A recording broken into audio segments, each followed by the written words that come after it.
Who's got first? Jay? Matt? Nope. Go ahead.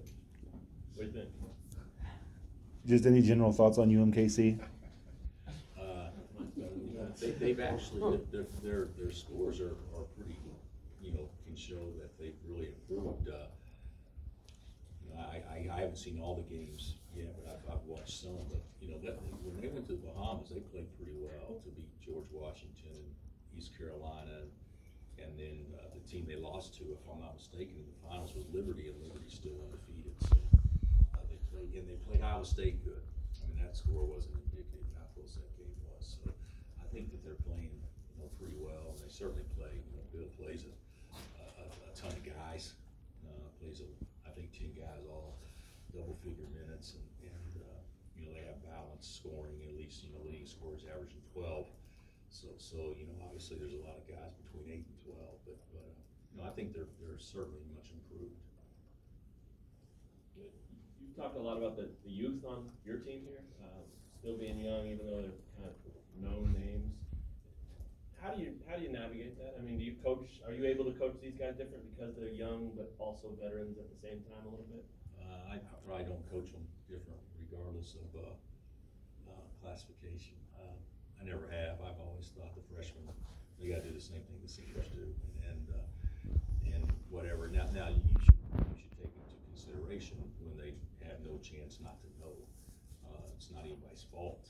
But if they haven't experienced some things, certainly you should be patient with that kind of stuff. But for the most part, when I look out there, I don't see young kids or vets. I just see guys, and Isaiah Moss is a young guy compared to Devon Dotson in my eyes, because he's actually a newcomer. But to your point, I believe that I don't know what it was initially, but we do have to have our young guys play older. That's not a problem with Devon and Ochai for the most part, but it is with Christian and Tristan and Silvio. We need to get those young guys certainly playing older to give us more depth and more production off the bench. Is there? How do you get through to them on that? Then does that just take time? I think so. I think with Silvio, opportunity is a big part of it. But even last game, he was in there, he did fine and all stuff. He just didn't have anything really happen good. You play well and you go 3 of 6 from the free throw line and miss a bunny, and just didn't have a chance to play and get numbers. The thing that's frustrating, I think, to those guys, and it's not as frustrating to me as it was earlier, is it's pretty evident that we got off to a great start the other night with 2 bigs out there, but for the most part, offense seems to flow better. When we got a smaller team out there, and it's not those guys' fault, but their guy guards Doak, and when they're not in there, then their guy doesn't guard Doak as much, and so it's just a natural deal. I mean, just what's best for our team, and so we got to do some things. I need to be creative to do some things to make sure that we can keep better spacing and not allow that to happen as easily when those 2 bigs are in the game. I've never been a guy or coach to run plays after a miss. At least that's what I think. You flow into what you do. Well, maybe when we play big, maybe we need to run some plays off a miss, so because the plays will be designed to keep them apart. Maybe doing some things like that to help them more. But that's not how I've ever wanted to play, and certainly goes against how we play. But still, for this particular team, maybe that would be good for us. Just to follow up on that a little bit, you said after Tuesday's game you want to see your team punish guys with your size a little bit more. What does that look like exactly? Well, playing, basically protecting the rim and rebounding the ball better.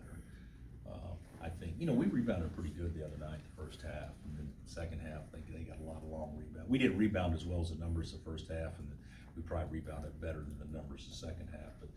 But I think that, if you want to play inside out and get their bigs in foul trouble and give them something to guard and certainly creating more rim protection and lane protection, and then dominating the glass more. That's how I would see it. I don't see it as necessarily our big guys scoring a lot more points, but I can see David or Silvio posting so strong that they have to call a foul on David or Silvio, or the guy guarding David or Silvio.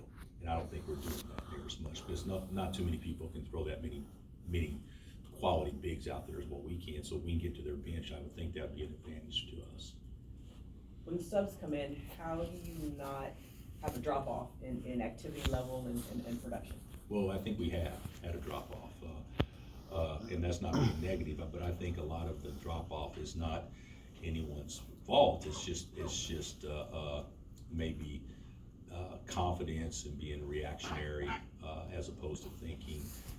To me, Tristan Anderson is one of the best athletes on our team. He's one of the best athletes. But I think thinking wise, he gets tied up where he doesn't play to his athletic ability. Christian Brown was the best loose ball getter, extra possession guy we had during the entire months of September and October. Nobody close.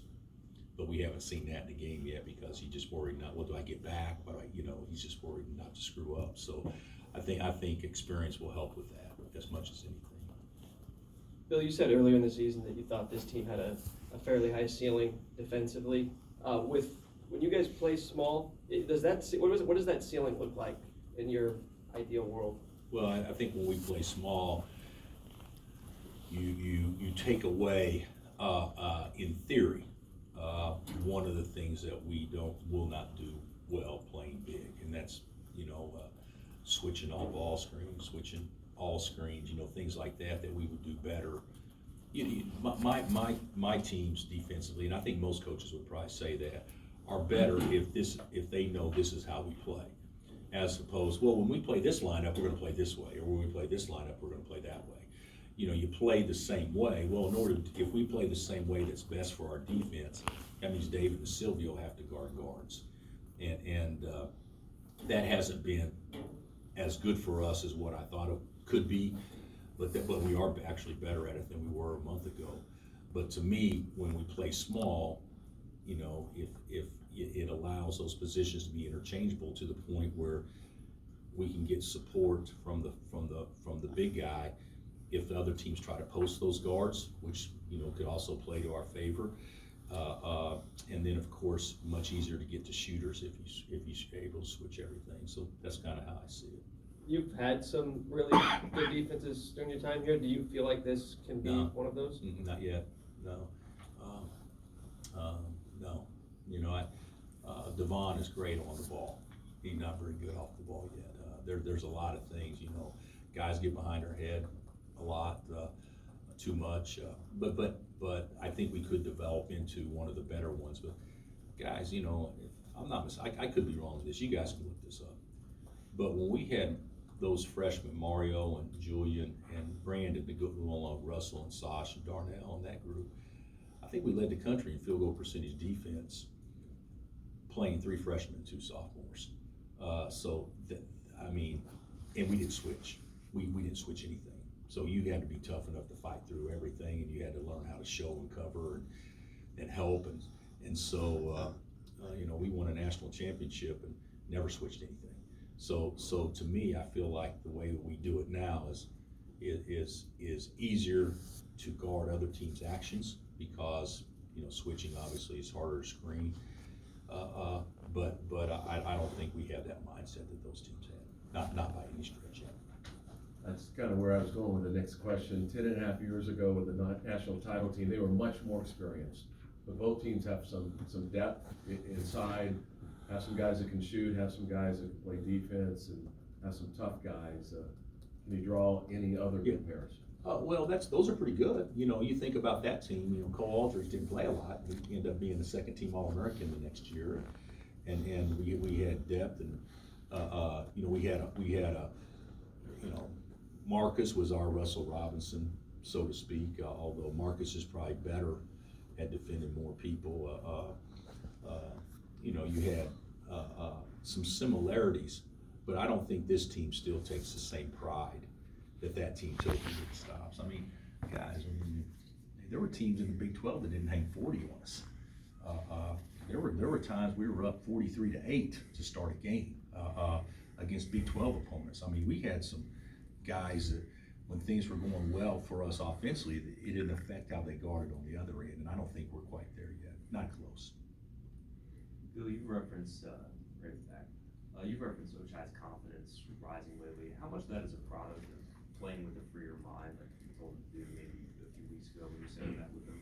Oh, I don't think you can be confident without a free mind. So he's playing with a much freer mind. He still can improve some things, passing the ball, because I think he's a much better passer than what he's shown. But no, he's playing with a free mind, and he's not remembering makes or misses near as much. He's just thinking about playing, and to me, he's rebounding the ball. And, you know, you worry about things that you can't control, you naturally shoot it better, and he's definitely doing that. Sprint Center is kind of dubbed as Allen Fieldhouse East. Can you talk about your team's performances over the years since you've been here in Kansas City? Sucks, for the most part. We haven't played well in this game, historically in my time here. We've won many of them, but they have not, like last year, we crushed New Mexico State and beat them 1. You know, there's been a lot of games, even going back to Kemper, you know, we played in Kemper that were just kind of boring games, and there's not as much energy, and I think that's one of the challenges we need to bring Saturday, is to bring that energy. It's not that the attendance is poor, it's not that fans are bad, it's not anything like that. It's just that I think that when you get outside your building in a neutral site type setting, even though it's not totally neutral, but it could be this week, I think, you know, sometimes people want to be entertained, and then when you don't play well or play boring and they're not entertained, I think it can become kind of a dull atmosphere, and I think that's kind of what we've had over there. We haven't had that problem in the Big 12 tournament, but certainly when there's more energy and that kind of stuff. But in this particular game, it hasn't been a great game for us, as far as us playing well. Now, there's some advantages of playing in Kansas City, obviously, that we like, but as far as us bringing the same energy, I don't think we've done that consistently. Well, in what areas have you seen Devon improve from last year to this year? I think he's actually trying to be a better leader. I think he's talking more. I think he's outside his comfort zone. I don't think I think he's confident where he is, so he's not worried about if he screws up or if I get on him. You know, that stuff doesn't even register to him anymore like it may have last